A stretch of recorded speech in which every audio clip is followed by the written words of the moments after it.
see that's animal related she has is the Okay, shall we? restaurant owner. Sure. Good evening, everybody. My name is Chris Hawkins. Because Tony Weinstein really dislikes me, she asked me to moderate this event, which I'm going to do in a very loose fashion. There is only one rule, which is to be nice to me. You don't have to be nice to the legislators, but please be nice to me. What we're going to do is we're going to work down the line from Ms. Lovejoy to Ms. Fuller-Clark in sequence. Give each candidate 5 minutes to say what they're up to, who they are, what they're up to. Did I say candidate? Each official say who they are, what they're up to. At which point the floor will be open for questions and answers. Whatever it is you want to say to your legislative officials, happy to have you do that. Just ask that you please step up to the microphone so that your words can be captured for posterity for good or for bad. So, with all that being said, Ms. Lovejoy? Okay. Thank you. I'm Patty Lovejoy. I serve on finance. What's this on? Okay. How do you do this on? Just Is it on now? testing. Okay. I think the microphones might be for the television recording and not so much for the room. Right now? As soon as Okay, can you hear me? I serve on the finance committee, which is the committee that does the budget. So I'm the numbers person. The budget has now passed the House and is on to the Senate. We start with the governor does his first crack at the budget, then it comes to the House. We make whatever changes we want to, and then we send it over to the Senate. The House really looked at its budget. We wanted to craft a budget that worked for everyone. One of the things I think all of us as legislators or candidates heard loud and clear was that people wanted property tax relief. And we really did a lot of things to really have meaningful property tax relief. It's been about 10 years since there was municipal revenue sharing to the towns. We reinstituted revenue sharing in the second year at 50% of what we used to have, which is about $12.5 million. For Newmarket, that translates to $67,700 additional that Newmarket will get in the second year of the biennium. We also funded the state aid grants for wastewater treatment projects. There had been a moratorium on it. We funded all projects that were completed as of December 31st this last year. Newmarket was one of the towns that's involved in this. Newmarket will get $192,500 every year for the next 20 years to pay for a $5.7 million up-year wastewater treatment plant upgrade that we did. In education, we have restored the stabilization grants back to the 2016 level. Newmarket doesn't get stabilization grants, so that really doesn't affect you. We've also changed the formula in the second year for adequacy, giving significant additional aid for all children who get free and reduced lunch, and giving more money to basically property poor towns. And we also are fully funding kindergarten. It's no longer connected to Keno. So we are counting a full-day kindergarten student as a full student. This increases the amount to the municipalities of about $34 million in the first year and about $130 million in the second year. How this relates to Newmarket is Newmarket would get about $88,000 more in the first year of the budget and about $616,000 in the second year of the budget. So all of these things together should have a positive impact on your property taxes. We have also fully funded special aid, catastrophic aid, which is if you have a student who the cost to educate that student under special ed is more than 3 times the average amount of educating a traditional student, the state was picking up the difference of that. But the state hadn't been picking up the 100% of it for quite a while, so we fully funded that also. For higher education, We've added about $12 million to the university system's budget, and the university has said that in the second year of the biennium, they will freeze tuition. We added $14.1 million more to the community college system. As you know, we are one of the lowest funders of higher ed in the country, so we're trying to put some more towards that. We are beefing up our judicial and justice system, adding additional judges. We're adding 3 judges, and this should really help people in the family courts. There's been quite a backlog of cases in the family court. We are continuing funding the rollout of the e-court.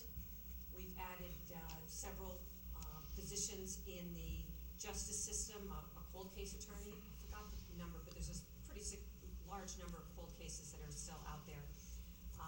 Added an election law attorney and a officer-involved shooting investigator. So we are hoping we'll have no work to do. We hope we don't have any officer-involved shootings, but in that case we do have an investigator, and that person is also going to help train all of the local municipal police regarding this. The governor in his budget had slashed civil legal aid. For the last quite a few years, they've had a budget about $1.2 million, and they have had to turn away approximately 9 people every week that meet the criteria for being able to get civil legal aid, but they haven't had the funding for it. The governor slashed it in half and brought them down to $650,000. We increased them back up to, we actually went above 1.2 million and did $1.5 million each year for civil legal aid. And we also fully funded the public defender program. Mental health, as you all know, has been a huge issue here in New Hampshire. There's a new 10-year mental health plan, and we funded, we can't fund the whole thing right up in the first year, but we funded many items that were on the 10-year mental health plan. We've added $2 million for children's mobile crisis team. We've had 3 mobile crisis teams. We've added a 4th one, and we've added children's services in all of those mental health, those mobile crisis teams. For the first time, we're doing some funding for suicide prevention. As you may know, that for children, for individuals aged 12 to 34, suicide is the 2nd largest cause of death here in New Hampshire. So we put $500,000 into that, and we've also added $400,000 for a New Hampshire-based, nationally accredited suicide hotline that will be operating 24/7.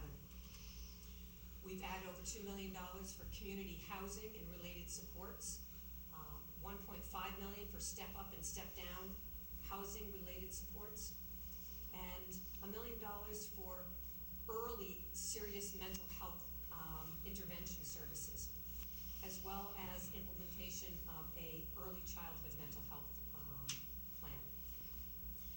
New Hampshire Hospital, which you've probably all heard a lot about, we're putting quite a bit of money into New Hampshire Health. We have put $5 million to renovate or build a new treatment facility for children in need of acute inpatient psychiatric treatment, and getting them out of New Hampshire Hospital so that they will be in a separate location. Then we've added $4 million to repurpose the children's unit so that there will be additional adult beds. And we've added $2.5 million for 20 new transitional housing beds. So the idea is that we will take people out of New Hampshire Hospital that don't need the really intensive services that are there, but we haven't had any place to move the people who don't need the super intensive, but they're not ready to be back in their community. So we've added some transitional services that will free up beds for people who do need that intensive services. And we've taken the children out, and we can repurpose those rooms for adults. The idea is to get people out of the emergency rooms. I mean, as you all have heard, we have people in emergency rooms that, that are staying there for 2 and 3 and sometimes 4 weeks, who are having acute mental health issues. So the plan is to free up those beds in the New Hampshire Hospital, for those people who really need those services. We're also providing $1 million of assistance to hospitals to help them also address the issues of mental health in their emergency rooms. DCYF, as you, I'm sure know, because of the opioid issue, the number of children that are being addressed in DCYF has gone basically through the roof. The number of children in foster care has more than doubled in the last few years. We are adding 31 positions into DCYF to deal with this. We've also added $5.5 million to provide voluntary services to families before they become involved with DCYF. If you can help a family, until a few years ago, you couldn't get any services unless you were already in the DCYF system. We're trying to help these families before they get to that point, and we've added $5.5 million to deal with that. There's also additional funding for parental assistance. We're establishing a child abuse specialized medical evaluation program that will be on call 24/7 to really help respond up front to those mental health issues that those kids are going to have who have been sexually abused or physically abused. Trying to evaluate those kids up front to try to head off some of the problems they might end up with in the future. We've added additional funding for the contractual residential programming, and we're trying to get we will get accreditation for our residential facilities. If we can get accreditation at the federal level, there's going to be more federal funds to help us.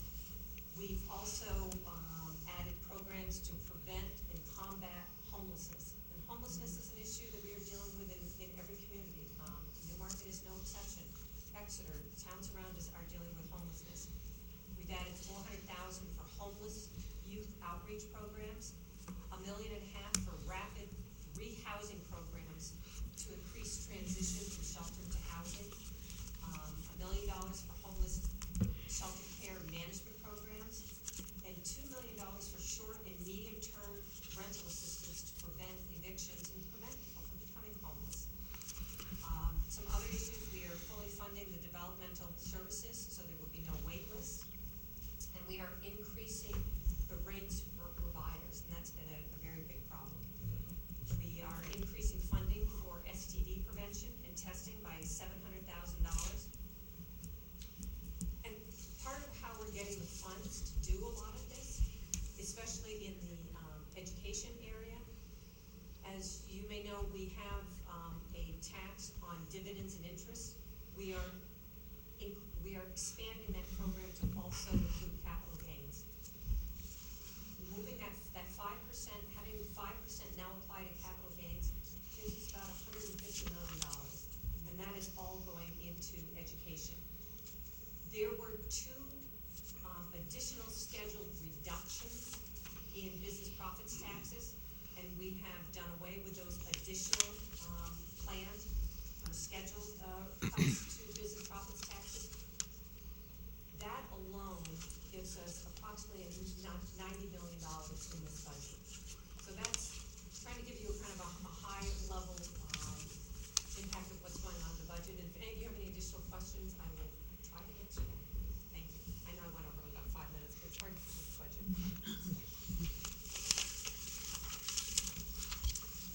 My name is Ellen Reed. I am very honored to be serving in my second term, having been reelected. First of all, I would like to say to Representative Lovejoy, thank you for all of your work on the budget. It is impossible to make a budget that makes everyone happy, as you are very familiar with. But in my mind, this budget is the best budget New Hampshire has had in years. I know that even I have things that I would have done differently, but that is to be expected. But the services that you have increased and provided that we desperately needed, and you have managed to you've managed to put money in the rainy day fund and provide property tax relief I'm just very grateful for that work. Having said that, it remains to be seen what the Senate and the governor will do with it. But thank you. So I serve on the Fish and Game and Marine Resources Committee, which is a much quieter committee than Representative Lovejoy's committee. We've covered some bills like providing hunting licenses, free hunting licenses to disabled veterans, increasing the use of what's known as beaver deceivers to give a non-lethal alternative to mitigating beaver problems, supporting the use of wildlife corridors when the departments deal with development projects. We're dealing right now with the issue of swimming and boat ramps. And the big, most contentious one was one I submitted on coyote hunting, which was a bill to, it was recommended by the wildlife biologists of the Fish and Game Department to close the coyote hunting season, which wouldn't affect your ability to protect your own livestock or land, obviously, but just the actual hunting season during pup rearing only, like every other species that we have. So that was the big one in my committee this year. Bills that I personally sponsored, HB 504, which passed, which is calling on Congress. This is the one I've worked on since long before I was elected, calling on Congress to essentially pass a constitutional amendment to overturn Citizens United and make gerrymandering illegal, unconstitutional actually. So that passed the House and is on to the Senate. I also sponsored a New Hampshire constitutional amendment that would allow towns to pass local laws to prevent corporate encroachment with these big corporate development projects that come into towns and destroy water quality and what have you, and I know Newmarket has been considering supporting that. I sponsored HB 440, which would require tax disclosure for candidates for federal office to get on the ballot. I sponsored 441, which was model language disclosure. If any of you are familiar with ALEC or other organizations that distribute model language to legislators, this would only say that if you submit model language from an organization that gave you that language, you would have to disclose where you got that language from. And it would also require lobbyists to identify themselves when they contact legislators over the phone or email, which they currently are not required to do. HB 442 I also sponsored, which was the coyote season one, on the recommendation of the wildlife biologist at the department. 506 was the one that I get the most comments from people, Republican and Democrat, is it's creating a state holiday for elections. And so many people want this, and it's just such like a common sense thing for so many people. And so that's my second time sponsoring that one. I also sponsored National Popular Vote Interstate Compact in New Hampshire, which is over a dozen states have already adopted it, which essentially would move us to a popular vote for the presidential election. Once we get enough states that represent 270 electoral votes adopting it, all of those states would then allocate their electoral votes to the winner of the popular vote, not winner take all in that state. 724, which was a workers' rights bill that was kind of an omnibus, ending credit check discrimination at employment, raising the tipped wage to the current federal minimum wage, providing that employers must offer 1 week notice on scheduling, so employees could get at least 1 week notice of when they would be working, and a 10-hour rest period between shifts on consecutive days so that you can't be called in, with having only had 5 hours of sleep, for example. And I also sponsored ranked choice voting for the second time, and it did not pass the House, but the Senator Feltus, and I know Senator Martha Fuller Clark was also in on some of this conversation, is putting in an amendment on the Senate side to at least get it to apply to the presidential primary upcoming. I also co-sponsored HB 105 and 106, which reversed SB 3, which is what the big issue about taking voting rights away from students and changing how we define who can register to vote. I co-sponsored 378, which is the marriage age bill, bringing the age of marriage up to 18. 2 years ago, it was 13 for girls and 14 for boys. HB 399 is the annulment of arrests for people who were arrested for marijuana possession under 3/4 of an ounce, because we decriminalized that, and this would be annulling people who had been arrested under that. 457 I co-sponsored, which is recording committee hearings, which are currently not recorded, and there's a lot of things that get said in committee hearings that really need to be part of the public record. 520 diaper changing stations, so all new public accommodations that are built from here on would have to provide diaper changing stations in their restrooms. 603 would be ending gerrymandering in New Hampshire. We have some very interesting shaped districts in New Hampshire. 605 dealt with animal fighting paraphernalia.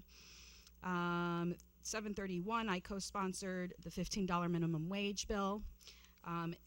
$15 didn't pass the House, but as you may be aware, $12 did. HCR 7 was a resolution that renounced the use of nuclear weapons as first strike. CACR 6 was one that I had actually, not as a constitutional amendment, but as a regular bill I had sponsored previously, which is no excuse absentee voting. Right now you have to meet one of 4 criteria to vote absentee. 27 other states just allow people to vote absentee for whatever reason they want. We actually, when I was living in Florida, called it convenience ballots. So this would just allow New Hampshire citizens to vote by absentee if they want. And 306 is prohibiting the destruction of sexual assault kits that are taken after a rape.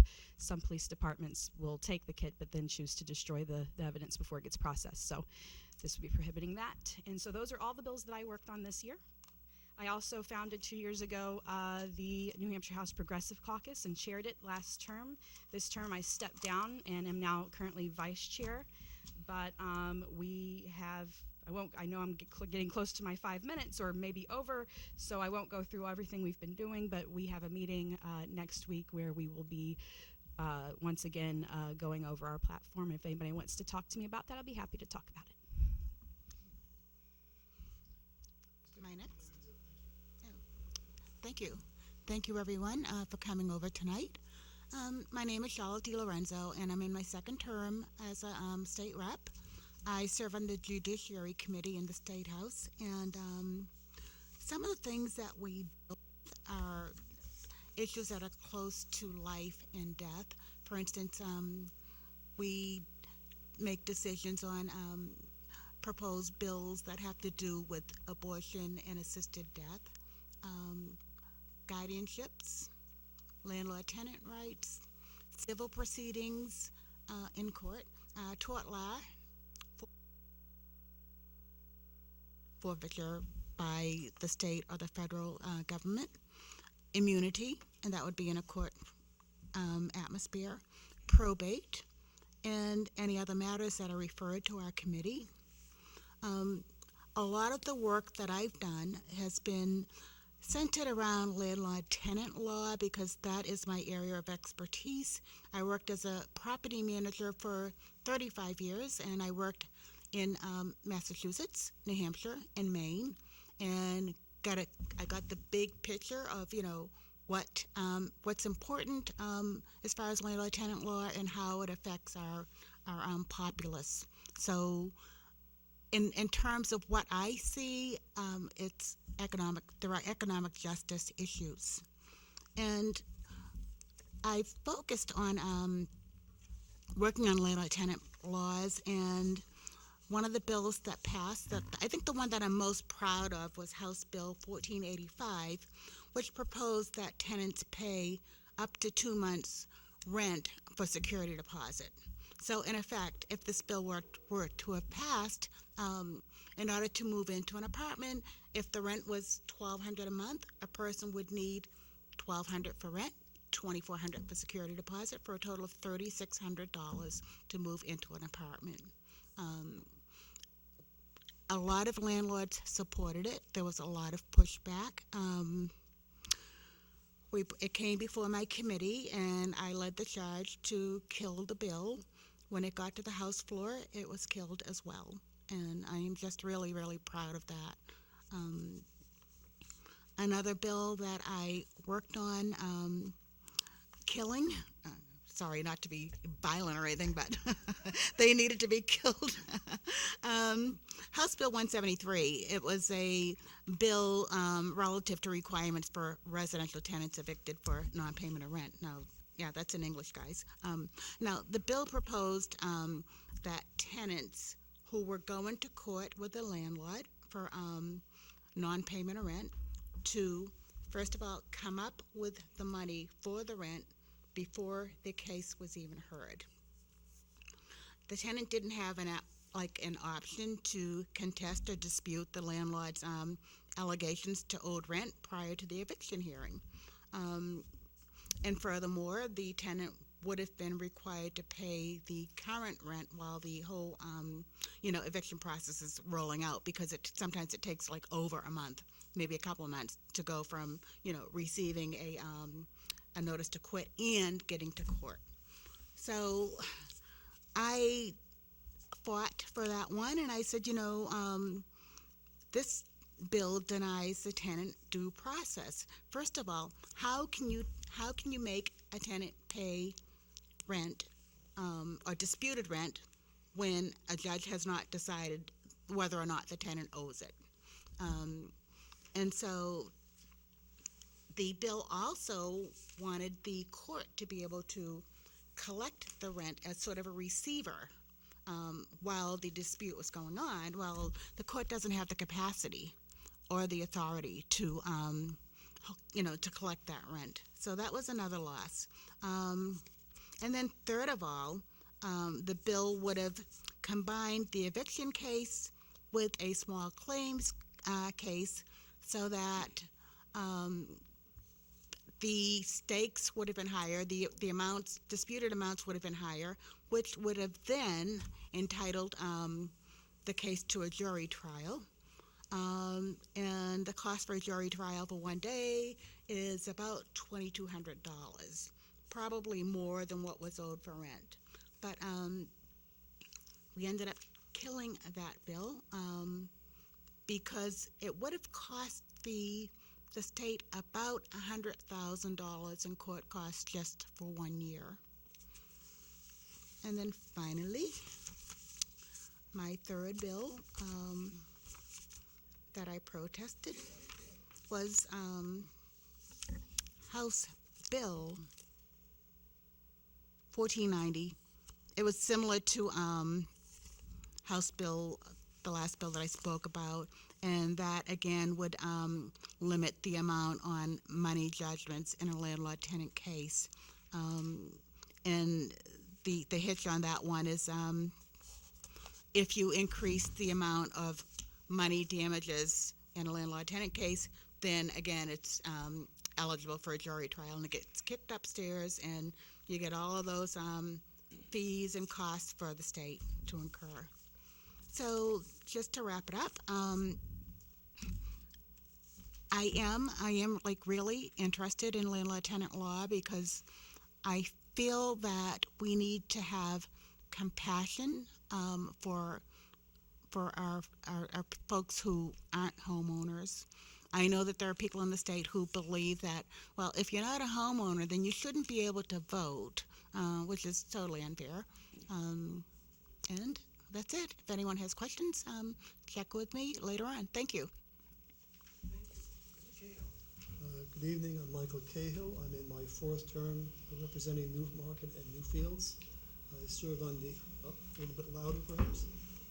Michael Cahill, I'm in my fourth term serving on the Labor Committee, which deals with things like wages, employee relations, workers' compensation, things of that nature in the workforce. We interact with the Department of Labor and the Department of Employment Security on a fairly regular basis. Many of the violations that occur with the Department of Labor are in the area of youth labor. And this is sort of a cumbersome area where people want to hire young people, but they're unfamiliar with, or they sort of lose track of some of the restrictions on the hours they can work, particularly during the school week. We've had a few bills dealing with those topics. We've had a minimum wage bill. We had several actually. And the one that we passed through the House is a sort of a moderate approach. It, currently, we have the federal minimum wage of $7.25, which is not enough to support anyone. But under the bill that we passed, HB 186, in 2020, the minimum would go to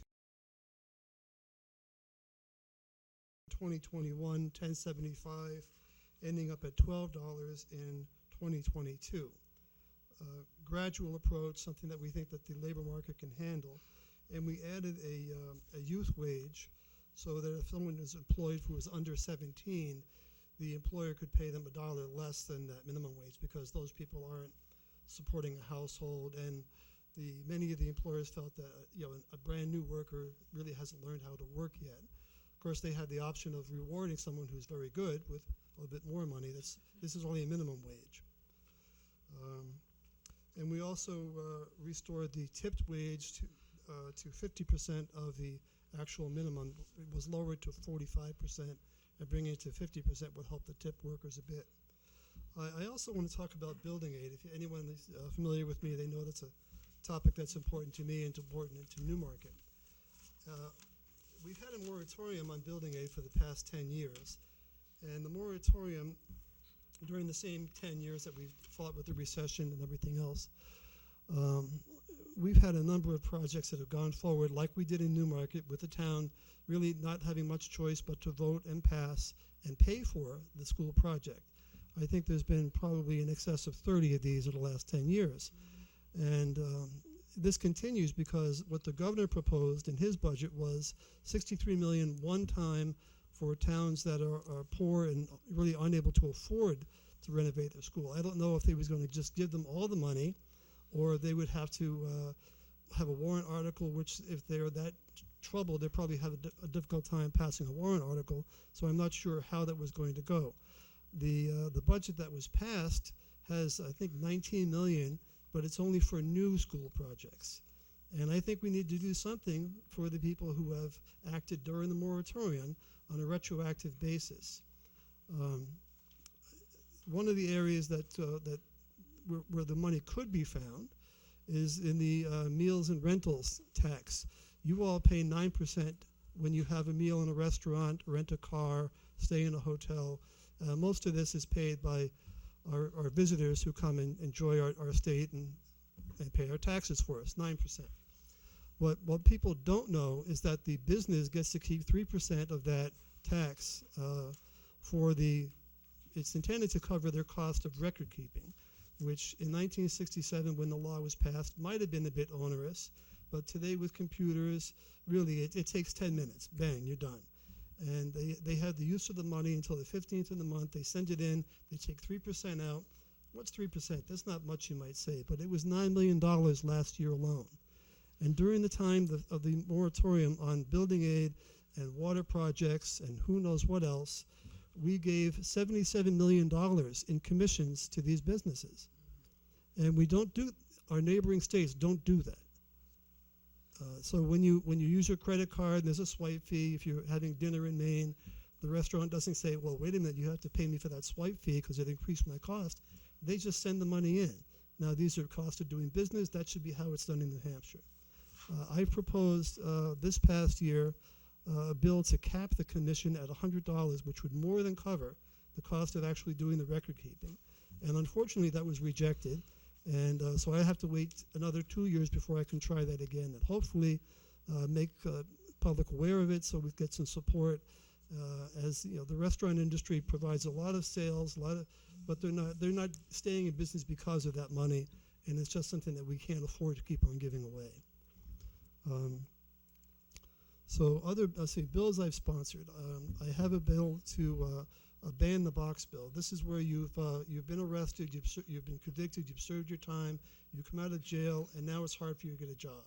Now, you've already paid your debts to society, so you would think that maybe you shouldn't have quite such a bad time, or at least an opportunity to explain what happened, why you were in jail, what you've done since then to rehabilitate yourself. And that's what HB 253 does. It takes the question of criminal history off the job application and puts it into the interview. So the person could bring you in if you're otherwise qualified, talk to you about the job, and you talk about what it is that you've done and what you've done since then. There's no obligation to hire you. It just get your foot in the door, shake hands, have a good impression. They can do a criminal background check afterwards. It's just the foot in the door that otherwise keeps you from getting a job. So the House passed that. There's another bill from the Senate that does similar things, but I had a couple of carve-outs in there that I was asked for by the School of Construction Trades, because you can't have people working on a school if they have a criminal record. So I had that carve-out. Senator Filter's bill doesn't. I also had a bill dealing with vacation pay. In this state, the employer sets whatever policy they feel is appropriate. They promise you that you earn 2 weeks in the first year of vacation, but if you are laid off and you haven't used those hours, or whatever circumstance ends your employment, they don't have to pay you that. Many of them will, but they don't have to. And I've been working on a law to change that so that what you've earned, you keep, regardless of the circumstance. And that bill was retained. It's going to take a little bit more work because of all the various kinds of PTO versus vacation and hours like that. But I'll work through that and hopefully have that back in the next session. A constituent requested a bill to deal with people bringing their dogs and other pets into stores. You may know that if you have a service animal that is for a recognized disability, or maybe you have diabetes and the dog helps alert you to when your insulin is low, that's an accommodation under the American with Disabilities Act. A comfort animal is not, or your pet that you like to bring in the store with you is not covered. Currently, there's a law prohibiting passing your dog off as a service animal with a fine of up to $1,200. What this bill, HB 389, did was work with the Governor's Commission on Disabilities and the Secretary of State's office, and they will develop and provide a sign to businesses who may use it if they want to. It's not a mandate, but it will list the RSA and the prohibition and the fine, so that hopefully you won't see people taking their dogs into stores that are not pet stores. What else?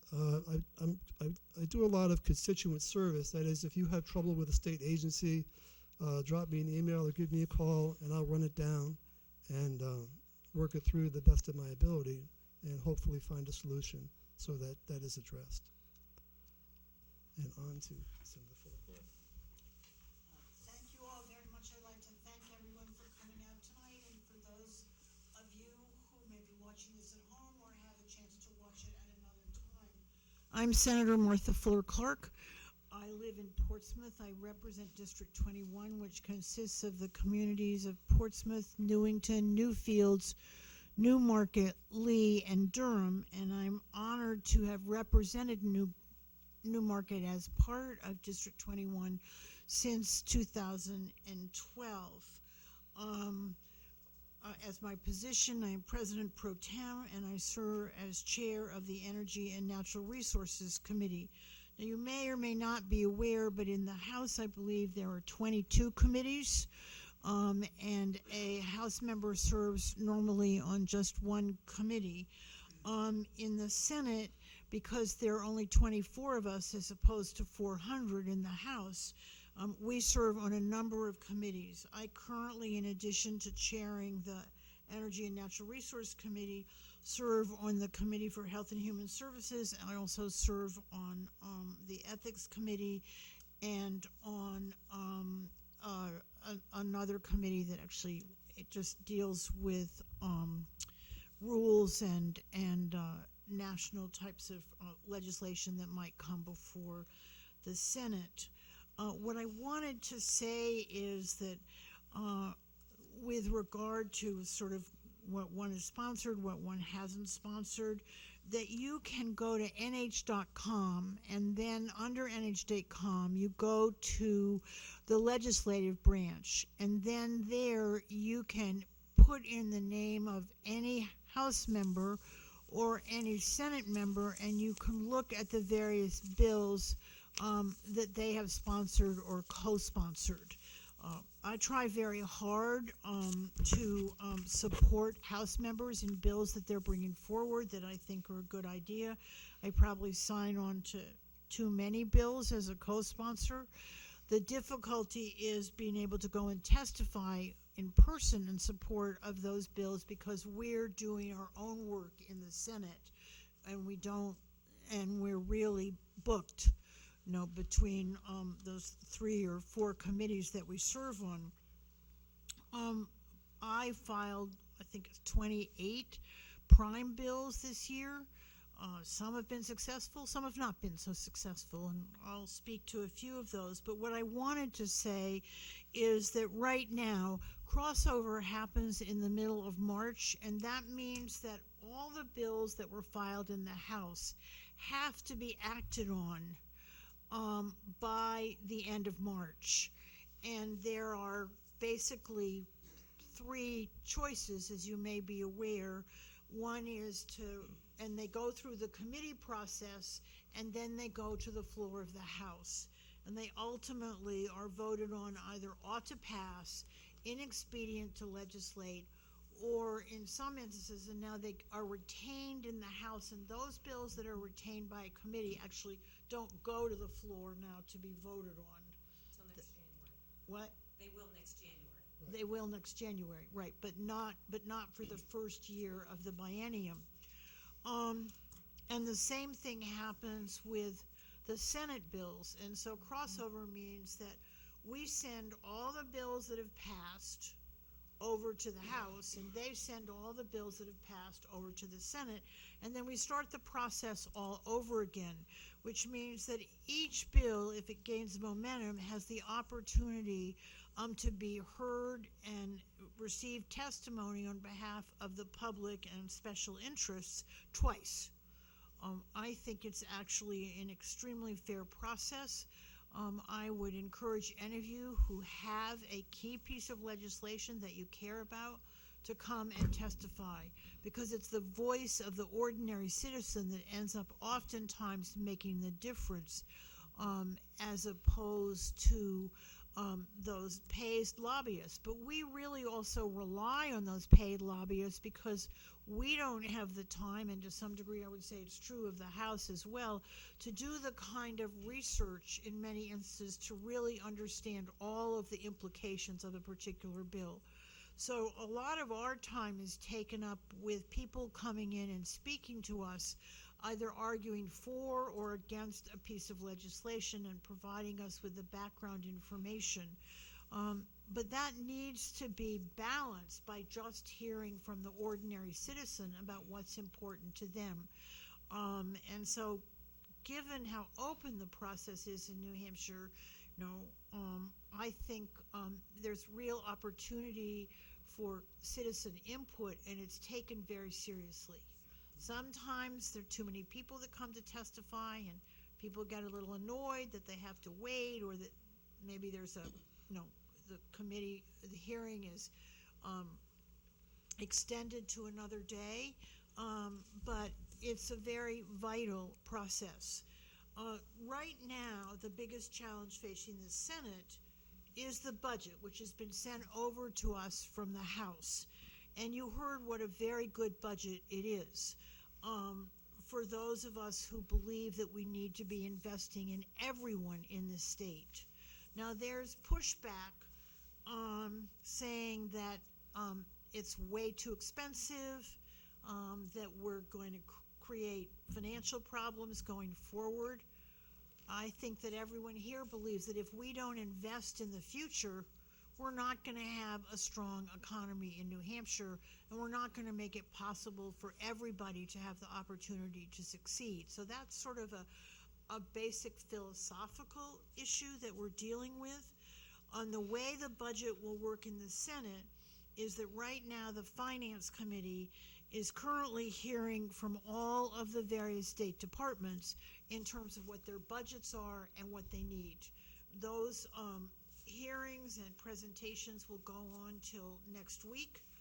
Then the Finance Committee in the Senate will review the revenue projections, and the Senate has the advantage of knowing what has come in during the month of April, because that's a very big month for receiving revenues from the business profits tax, the business enterprise tax, and so we have the advantage of being able to move closer to when the end of the budgetary year occurs and having a little bit more of a window in terms of estimating revenues for the next 2 years. So that's the second step that the Finance Committee in the Senate will take. And then the third step, obviously, is to review the allocations of expenditures that were proposed by the Senate, by the House, and to what degree the Senate supports those allocations, to what degree they may feel that something was not funded in the House budget, or not funded in the governor's budget, that should be included in the Senate budget.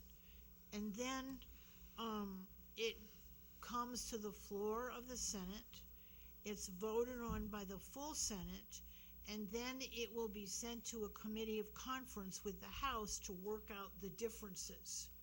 Then it goes to the governor, and the governor can decide whether or not he wants to support the budget, let it go through without his signature, or veto it. The two big issues that are pending, I think, between the House and the Senate and the governor is, one, where the monies are coming from for this more expansive budget, which seems to be very desperately needed. The House saw that by implementing a capital gains tax, that they could raise around $130 million from a capital gains tax, and saying that really, we already have a tax on interest and dividends, and this is just extending it to one additional sector of financial investments. We know that the governor has come out and is opposed to that. So I think one of the things we will see the Senate doing is looking to see if they can replace the revenues that are estimated to come in from the capital gains tax with another package of proposals that will raise the comparable amount of money. And there's several proposals that are being looked at and will be proposed and evaluated by the Finance Committee during the month of May. You also heard that the House and the Senate supports this position, is to limit any future tax breaks for corporations. And that, as you heard, is somewhere between $90 to $96 million that again becomes additional monies that can be expended elsewhere. So those are two very key issues, neither of which is the governor very favorably inclined to. The third issue, and you, Michael, you didn't talk about this, but it was before your committee, which is the paid family and medical leave. This is a program that, it's an insurance program that in order for it to function, because I think we all know that the principle of insurance is that the more people that are in the pool, the less the risk, and the greater the shared cost for insurance can be. And what it says is that any person in New Hampshire who is working is entitled to receive 60% of their earnings if they need to take as much as 12 weeks off, either to care for a newborn, to care for an adopted child, to care for a parent or a spouse, or for their own health care. And that they would be entitled to dip into this fund, or the business would, to cover their costs. Now, the only people who are employed that this would not apply to is for businesses that offer comparable protection themselves. And also, a business could step forward and decide to pick up the cost of that insurance for their employees if they wanted to have an additional business benefit. It's under $5 a month, somewhere between $3 and $5 a week, that would be withdrawn from wages and then would go into this special fund. The governor likes to say that this is an income tax because we're taking a percentage of people's earnings, and that it isn't necessary, and that, you know, it's really, what did he call it? A vacation. Oh, Oh, that's vacation. right. No, what we know is that particularly now we have a demographic issue in this state because we're losing young people. We are the second oldest state in the country in terms of the age of our population. We know that for young people that we're seeing that both members of a couple work. No, and if they want to have a family and they want to be able to look after their family, they need paid family and medical leave. And that if we don't offer programs like this, they're not going to come to New Hampshire. So it's a real incentive, not only to help low-wage workers, but also to encourage young people to come here or to stay here. And we're seeing the states around us, it's been adopted in, I think, 6 states, including, did Massachusetts pass? Anyway, it's pending if it didn't pass. You know, Rhode Island has passed, Vermont's looking at it. So we can't even compete within New England, if these other states are going to be offering paid family and medical leave. So those are 3 really key issues, and how, and it is in the budget, how the Senate is going to thread the needle to try to get the support of the governor and be able also to retain what we believe are critical programs to help the state, to help the people who are here, and to encourage young people to come here. So that's going to be very challenging as we go forward. I thought I would just take a few moments to share with you what the Senate Democrats, now in the majority, created, which became the basis for lots of legislation that was passed and really is in concert with what's come out of the House. And it's really called the Granite State Opportunity Plan. And first of all, it was really focused on saying that we want to create a budget that is going to prioritize the following things. In continued investment to address the opioid epidemic. One of the problems that we've had is that we haven't put enough money in over the last several years to really have a significant impact. So we want to make sure that going forward that there are still the financial resources to address that issue. We have now a new mental health 10-year plan, and you heard about the House including money for that in the budget. And I know next Monday there will be a presentation in Concord from the Commissioner of Health and Human Services on that 10-year mental health plan.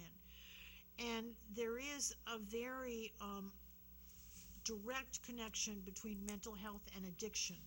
So we need to make sure that we provide the resources to address mental health. We have a critical challenge with child protection and DCYF.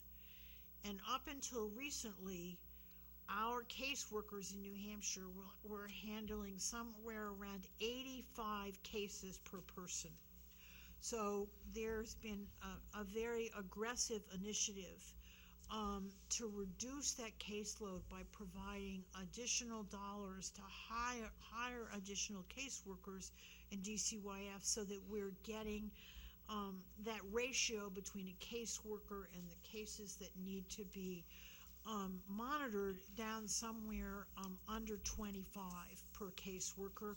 The average nationally is 12 cases per caseworker. So you can see that we were wildly out of sync and that we had numerous problems that arose because no caseworker can handle any 5 cases. They're very stressful, they're very demanding, cases fall through the cracks, we've had some real tragedies.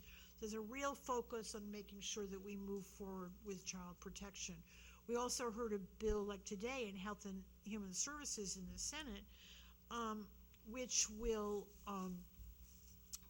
extend coverage for foster children up to age 21 or potentially age 23 rather than having them end that support program at 18. We know that young people really don't reach full brain maturity until their early 20s, and that in many cases support for these foster children is withdrawn at a time when they're still very susceptible and vulnerable, and to not really benefiting from foster care. There continues to be a crisis in New Hampshire because we don't have enough families who have stepped forward to participate in the foster care plan, and we are seeing that grandparents now are, the number of grandparents having to look after their grandchildren as a result of the opioid crisis is escalating every year. So there's also a huge stress on those families as well. Other areas for investment is child care, affordable housing, strengthening across the board what we're providing for public education. I think the House has come forward with a very aggressive plan to address that. And as you heard, also for money for the university system and our community college. We are last in the country in terms of 7% of the university's funding is what the state has invested up to this point in our university system. And people like to say, and I think it's true, if we were to double the amount of money that we gave or invested in the university system, that we would still be last, below Mississippi. So that's a huge challenge. We are opposed to sending dollars to private and religious schools, and as you heard, opposed to providing tax breaks for these large corporations. And frankly, the core of our economy here in New Hampshire is really based on small and medium-sized businesses. They don't get any of those tax breaks. These go to these big corporations, in many cases which their home offices are really out of state. So that sort of is the core of when we were looking at how we'll shape the budget, and we'll look at how the House has sent the budget over to us. I think you can see that our priorities are very similar. And it will really be the challenge of finding the dollars to do what we need to do and convincing the governor that this is good for the economy of New Hampshire. Other bills that have come forward in the Senate under this Grand Estate Opportunity Plan is looking at finding a way to have the state invest in expanded job training and workforce development, helping graduate high school seniors have more access to vocational and trades opportunities, and also helping people who are on second or third careers finding a way for new employment. We are definitely supportive of raising the minimum wage in this state. I think you know that we have the lowest minimum wage in New England, again, so people go elsewhere even for low-paying jobs.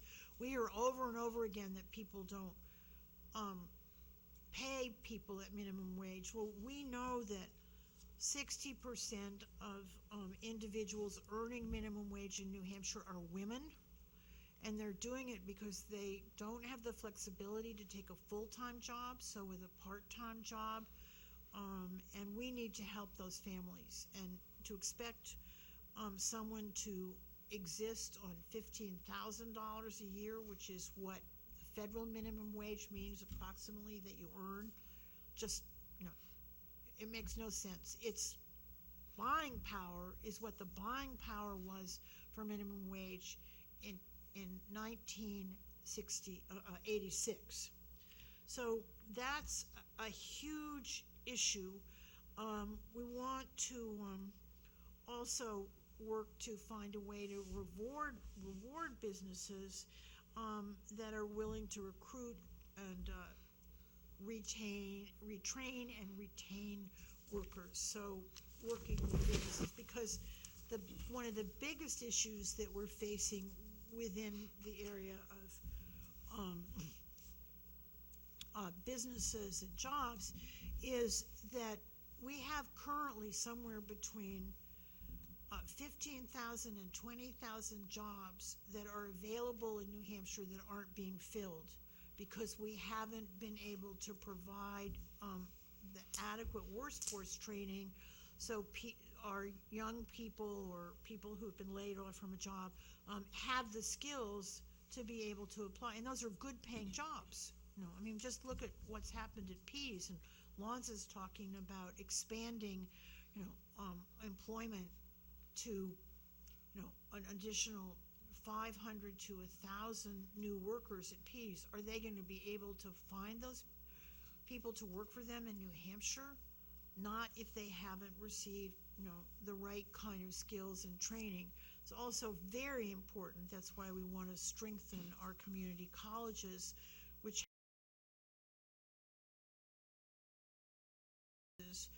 in many instances that make it possible for people to move from the community college if they don't choose to go on to a 4-year degree. They get very specialized courses at the community college that are more technically oriented, and then they can be placed in a position to be eligible for those jobs. So that's a huge issue. If I can just ask you. Yeah. Wrap up pretty quick. 20 to 25 minutes. I'm just anxious to get the questions. and Sure, comments from the audience. absolutely. Okay, so from my point of view, and one of the other driving issues for the Senate was to really look at how we could reduce local property taxes. And so we're very supportive of the initiatives that are in the House budget. Sitting as chair of the Energy and Natural Resources Committee, we have brought forward a very aggressive number of bills to deal with promoting energy efficiency and renewable energy. And one of the significant bills for communities is to raise the cap on solar so that local communities can now put in solar platforms that will generate just up to 5 megawatts, where the cap has been at 1 megawatt. That means that municipalities and schools can lower their energy costs, and hopefully then the lower energy costs will result in lower property taxes. Just to give you one example, we also know that we are the lowest state in New England with regard to investing in energy efficiency. So we have a number of bills going forward to strengthen grants that are available for energy efficiency as well. So that's just sort of a capsule of where we are in the Senate. I hope this has been informative, and I'm happy to answer any questions that you might have. So I want to say thank you, because clearly there's a tremendous dedication and breadth of issues that have been covered, and we really appreciate all the efforts that you're all putting in on our behalf. Thank you. Yes, Mr. That's to everybody. Well, certainly, the senator does so much work. Senators are always known for being very overworked. I just had like 20 seconds. There were two really big things that passed the House that didn't get mentioned. I was hoping they would get mentioned. One is we banned guns on schools, and the other is we repealed the death penalty. Right. I had that on my list. Oh, the you death did? I'm penalty. sorry. No, it's okay. It's Well, fine. they But both passed the House. They haven't been voted on in the Senate yet. Right. And with the repealing of the death penalty, the thing that was really great about that is we passed passed that with a veto-proof majority in the House. And the Senate also And passed so it. did the Senate. Oh, the Senate did. passed Okay. it with a veto-proof majority in the Senate as well. Excellent. So after I've been in the House and the Senate for way too long, so this has been a 20-year fight, and we're finally going to be able to repeal the death penalty in New Hampshire.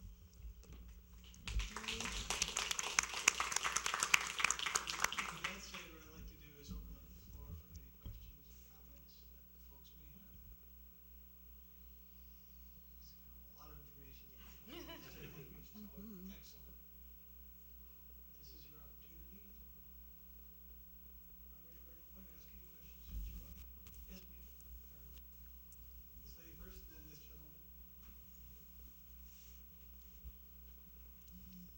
Hi, Jane Sanders, Lee Hook Road. I just want to thank you all for your dedication and your hard work. It's really beginning to show, and really we appreciate, I certainly as a citizen who does not have time to participate, this is great. Thank you, and thank you for putting this on tonight and informing us all. So what would be very helpful going forward is individuals reaching out to the governor and asking him to support this budget. That is really key, asking him to support paid family and medical leave. You got it. And so we can't do it alone. No. He needs to hear from the citizens of the state that this is what they want, this is what we need. Well, thank you. Yes, sir. You had a question or comment.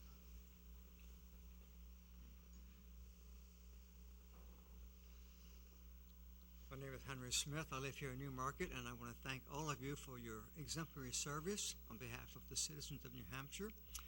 A question I had was regarding the budget. The House, as I understand it, has passed a budget, but it has to be reconciled with the Senate's version of the budget, I believe. And what are the chances of that budget getting to the governor and having him approve it or veto it and possibly override that veto? The House has passed their budget, the Senate's working on theirs, so the Senate will take a vote and I'm sure pass the budget. We will reconcile between us and come up with a budget that both the House and the Senate support. It will go to the governor.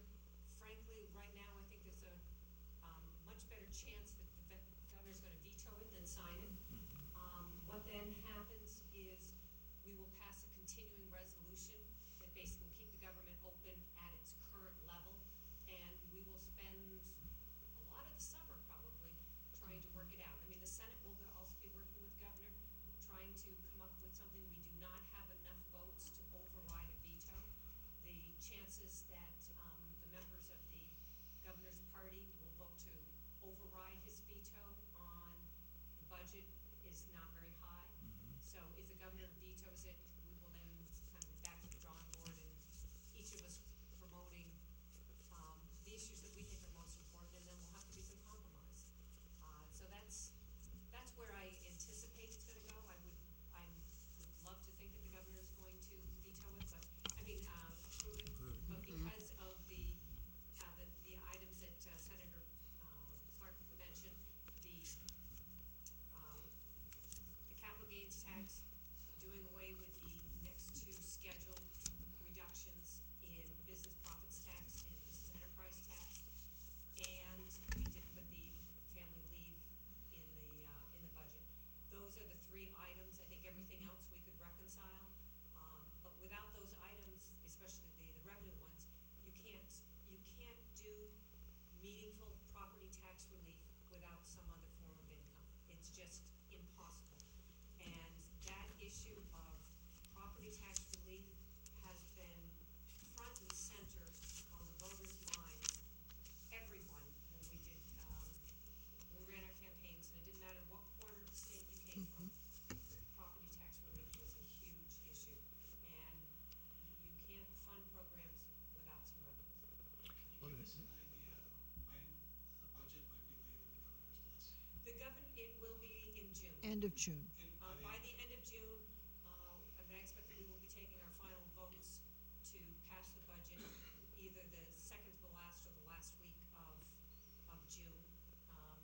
reconciled budget between the House and Senate, and then it goes to the governor, and he has X number of days. He, like I said, he could sign it, veto it, or just let it become law without his signature. Well, in terms of dealing with the governor, I wish you lots of courage, and thank you all. Thank you. I have a procedural question on that. When the Senate version comes back to the House and we vote to, or maybe committee conference, and we vote to concur with the committee conference, is that the vote total that has to be veto proof? Yes. So that would be okay. It's not the previous vote that we had. Okay, all right. Like I say, the final vote, in the final vote on the budget, there's no ability to amend it. When it comes out of committee conference, you can vote yes or no. There's Right. no other, and the governor in the state, as in most states, does not have a line item veto. So he has to either accept it or veto. I was very pleased with how the budget process went this year and how the votes went, because last year we weren't able to pass the budget, correct? Yes, last term, the House. Last was term, able to yeah. pass a budget with- And if any of you have any individual questions that you want to ask, because I think most of us will be around for a few minutes after questions.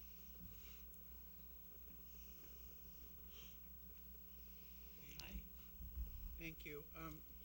My name is Angela Bell, and just like the others, I want to thank you for all the hard work that you've done, especially in the area area of education and mental health, so sorely needed in the state. A couple things that I wanted to ask about.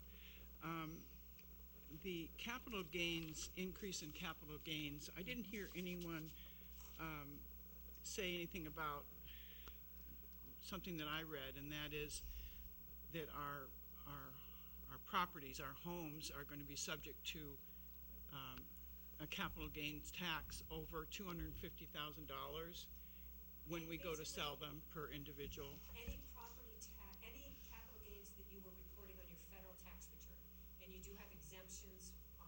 Like if I sold my house and I made $100,000 on my house, Yeah, if I roll it over to another house, I Right. don't have capital gains on my federal. But if you are selling, in fact, your last house. Right, you you're can- retired and you're downsizing. You're downsizing. Right. The federal government allows you to not be taxed on $250,000 Right. worth of gain. Anything over and above that would be, you'd pay capital gains at the federal level, and you'd also pay capital Okay. gains under this. Okay, so it seems like there's a huge assault on our property in every which direction. You would still have the transfer tax when you sell your property.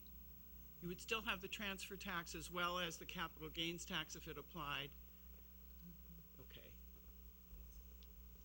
To the extent that obviously, when you pay the real estate transfer tax, that gets deducted from the amount of profit that you have. But if you have capital gains in excess of $250,000, you would be paying the state's. the state at 5%, right? At 5%. And I think that's a real possibility for a lot of people, especially people who live up here in the seacoast area.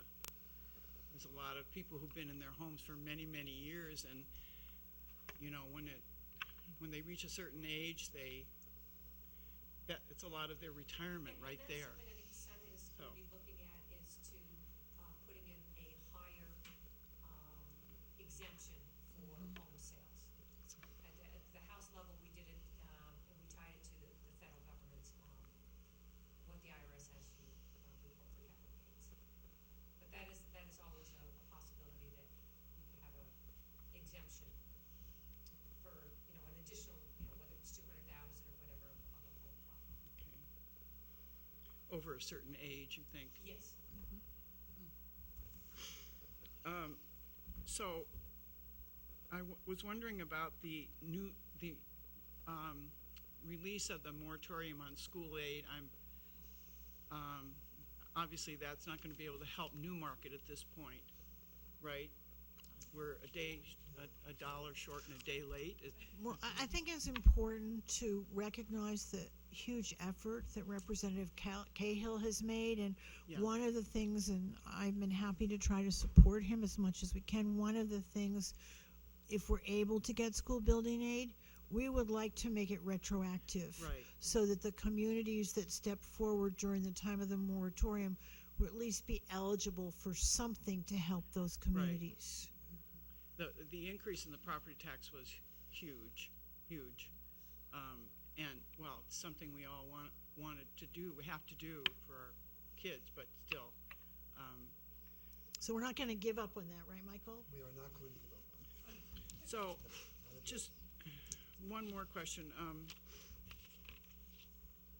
I read, actually a couple things. I read where the capital gains tax increase and initiation is going to, is that what's going to bring about the reduction in property tax? I'm not really sure I understand where this reduction in property tax is going to come from, and who's going to establish that? The way it's gonna happen, and the way it's designed to happen in this budget, is first we are giving the communities more revenue. So if your community decides to spend all that revenue on something else besides property tax relief, the state wouldn't be able to do anything about that. So Okay. the idea is we are giving more money to the towns. We are increasing the amount of school aid that you will have. Like I said, I gave you the numbers for Newmarket. Newmarket is also, because you had a wastewater treatment plant and within this time period, Newmarket's gonna get $192,000 a year for the next 20 years. I heard that, I remember So that, that's yeah. significant. Newmarket is also gonna get, in the second year, they will get 616,000 more, aid for their schools. Now, if your school decides, when you do the budget, that you're gonna spend that $616,000 and not use it to reduce the property tax, so we can't guarantee that you're gonna have reduced property tax. Okay. But what we're guaranteeing is that your towns are going to get a lot more revenue. And we're also fully funding the highway block grants and the aid for municipal bridges. So there's a lot of money that's gonna be coming to the towns. Okay, And it'll be up to you as citizens. Right. To Right. make sure that your budgets don't go up by that Right. much. So that's how we're looking to give, additional aid. Okay. And the last thing I wanted to mention is I know that years ago that there was a study done about rail coming up from Boston. That's always been a great interest to me, and because I just feel that a lot more people would be coming up here to live from that area. For example, when GE moved into Boston, it's too bad. I mean, people are not going to commute with their cars if they move up to New Hampshire. And I just thought at that time, wouldn't it be great if we had a rail system? So I just wanted to say that I hope that initiative gets started going again, because that's where a lot of economic development is going to Yeah, happen. there is money for a study, and there was federal funds to do a study, which in the last 2 years, the state turned down that money. But we are looking to do that. I mean, we're lucky here in the Seacoast that we do have rail. There are a lot of people Yes, who absolutely. every day go into Exeter and take the train back and forth. And I mean, we're very fortunate in this area that we have both that, and we have the C&J bus That is a things. wonderful bus Between system. I mean, people It go down really every is. day to Boston to work on those. So we are very fortunate here at the We do have a Seacoast. good bus system. But it's- there has been a huge resistance to rail in the legislature, and I'll just give you an example. When the Northeastern came in, right, New Hampshire wouldn't put any money into it, and Maine and Massachusetts wanted it so badly that they picked up the New Hampshire share. Now, New Hampshire did put some money into the stations along the way, but it's turned out to be very challenging to move rail forward, but I think everyone here thinks it's absolutely the right thing to do. Right. And certainly Nashua and Manchester want it, and we believe it would also have the opportunity of strengthening the people who use the Manchester airport, which has lost a third, if not a half, of its clientele because Southwest pulled out. But if people knew that, they could come here, and then if for some reason their plane was canceled or whatever it was, there would be an easy way to get to Logan, but people would much prefer to come to the Manchester airport than to go to Exactly. Logan. Yeah, I heard there was a drop in activity there after quite a big boom a few years ago. Yeah, well, thank you. Thank you very much.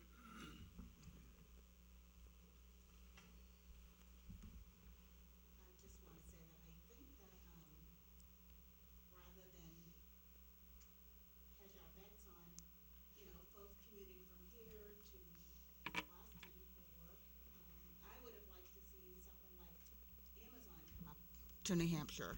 And there was a proposal that New Hampshire submitted to have Amazon move to Londonderry, and the quality of the proposal was not very good. It was amateurish.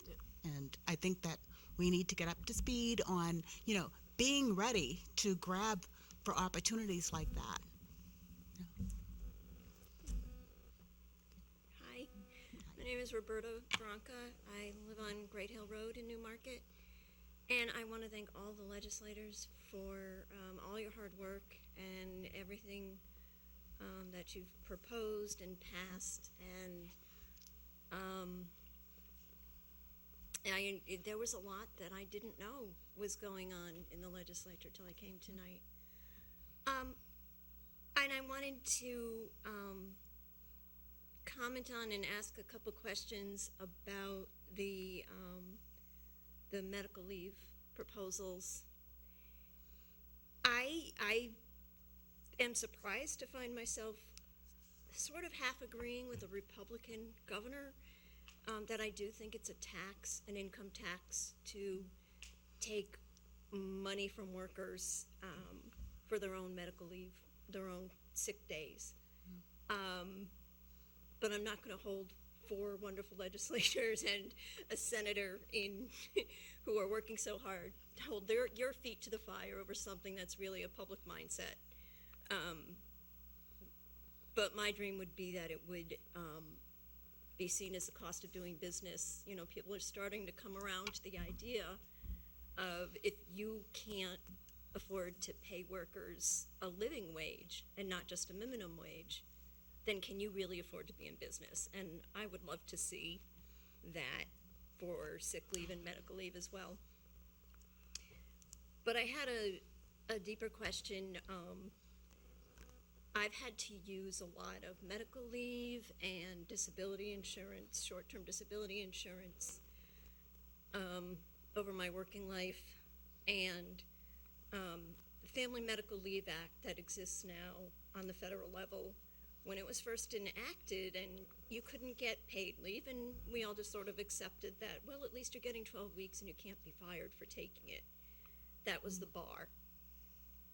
Within 10 years, people were like, well, hey, wait a minute, why can't we get paid leave, and especially paid maternity leave? And so the public mindset does change.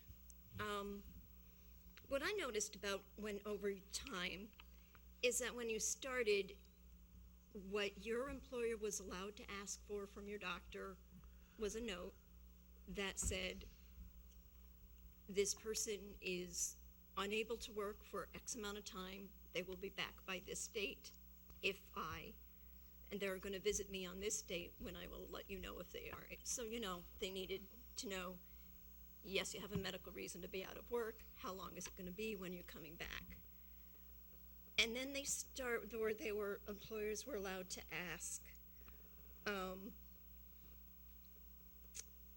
the nature of it, not the actual diagnosis, but the nature of why you had to be out for pain management or whatever, which starts to border on HIPAA regulations and patients' right to confidentiality. And yet somehow an employer, for some unexplained reason, even though they have no medical background, and can't actually do anything with that information gets to ask it anyway. Last time I had to file medical leave, it was a 3-page form. They could ask, what lab tests have you had done? What was the result of every single lab test? What is your exact diagnosis? My employer used that information to push back on an accommodation that didn't actually have anything to do with the medical leave that they asked those questions about. And I won't say it had nothing to do with it, but I had a surgery that did not go well, and it left complications that I hadn't expected. And at one point, when I needed short-term disability, they had the insurance program. So if I understand Michael's explanation correctly, if an employer offers that short-term disability, and most large corporations do, they don't necessarily need to use this fund,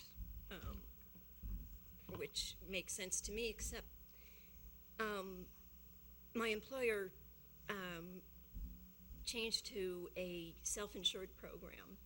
And so instead of sending my medical information to an insurance administrator who at least is going to have doctors or nurses on staff that know what to do with it and have an administrative billing reason to see it, it goes directly to the employer. And when I asked HR why, they said, well, we found that we're getting too many doctors quoting HIPAA law when we try to get this information ourselves. So we went self-insured so that we could get hold of it. And then this summer while I was canvassing, this fall while I was canvassing, I happened to drive with somebody who worked in HR.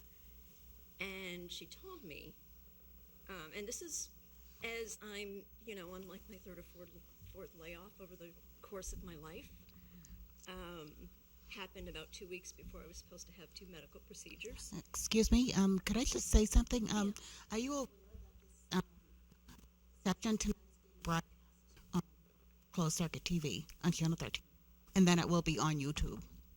Okay, I just wanted to make sure, because in case you're sharing any personal information that you might not want to be on YouTube, Channel 13. My employers have to find out every time I go for employment. Okay. What I want to know is if, Thank you. when they drafted this, did they think about the medical side of a medical leave bill? And has there been any discussion? And part of why FMLA has become that way is that it was never looked at. They always just assumed, well, doctors will know what they can and can't release, and it'll be fine. I just wondered if the legislation was written with that in mind. I think it was based on the FMLA, so I would say that it would be similar, but that's something that certainly should be looked at, and perhaps at the federal level. I don't believe that people try to address the question, which I find quite concerning, is that employers are asking for this kind of detailed medical information. I know it does say that you have to qualify, all right, for medical leave. You have to have, a doctor, a panel of doctors who have agreed that there is a medical situation and that you are worthy of having medical leave. But I find it quite disturbing that businesses are, when you think about HIPAA, right, it just seems that it flies in the face of patient protection. So it's something that it's worth looking at, and if this bill goes forward, it doesn't mean that it can't be amended in the future to address that kind of grievous situation. Okay, thank you. I want to first of all say thank you, Roberta, for sharing that, and I wanted to back you up because I also last year had a surgery and I got disability insurance through my employer, which is through a private company, and I was astonished at the information that my doctor had to submit to them, including, as you said, diagnosis and specifics of my treatments and stuff. So that's an actual real problem. My understanding is because I agreed voluntarily to sign up with this private insurer through my employer, that they get to do whatever they want because I'm doing it on a volunteer basis. Yeah. I would hope that a state, I don't know the details, I'm not on that committee, but I would hope that a state-run program that such as we're proposing would not be as invasive. Right. Thank you. Well, thank you for hearing me out and for showing some concern for the issue, and especially Charlotte, thank you for reminding me of that. Thank you. Yeah, I guess my point really is there is no personal privacy on this anymore because of what they can ask. And so I'll just close out. Thank you very much. Thank you.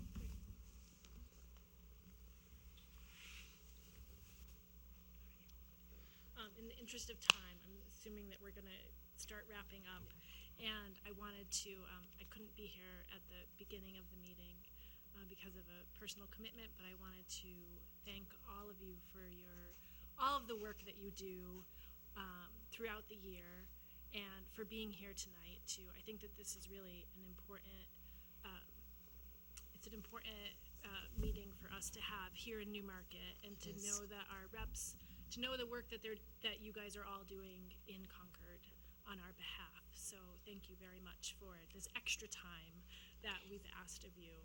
I also wanted to say thank you to Chris Hawkins, who served as moderator tonight. He's our town moderator and school district moderator, and to Tim and Hillary from Channel 13, who offered to, again, be here tonight to make sure that everyone in Newmarket who couldn't be here physically had the opportunity to watch this on Channel 13. So, so thanks to them. And I wanted to take a minute just to voice my concerns about, and some of this was touched on, I'm sure, before I came in, and since I came in, about the downshifting that's happened over the years. As my role on the town council, we're often put in those positions. Are we gonna, fund our roads, or are we gonna fund our other departments in town? We're also, always talking to the school district and always weighing those and trying to balance those needs in the community. And it's wonderful that we have this possibility of having this money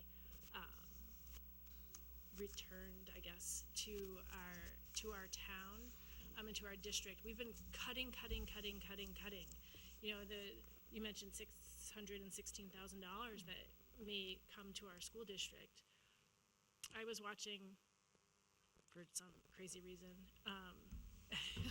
old school board meetings just the other day, and talking about the positions that have been cut over and over and over again over the course of several years. So that affects the quality of education. So having those funds back, whether or not they should go, I would be one who would say that they shouldn't go to tax relief, right? They should be used to fund teachers and to restore some of those programs that have been cut over the years. So, so anyway, thank you for all the work that you do. We really appreciate it.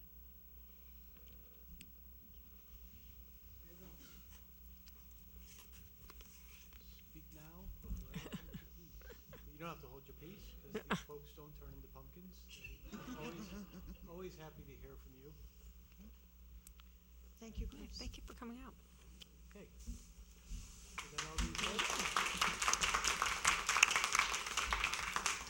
Thank you and good night.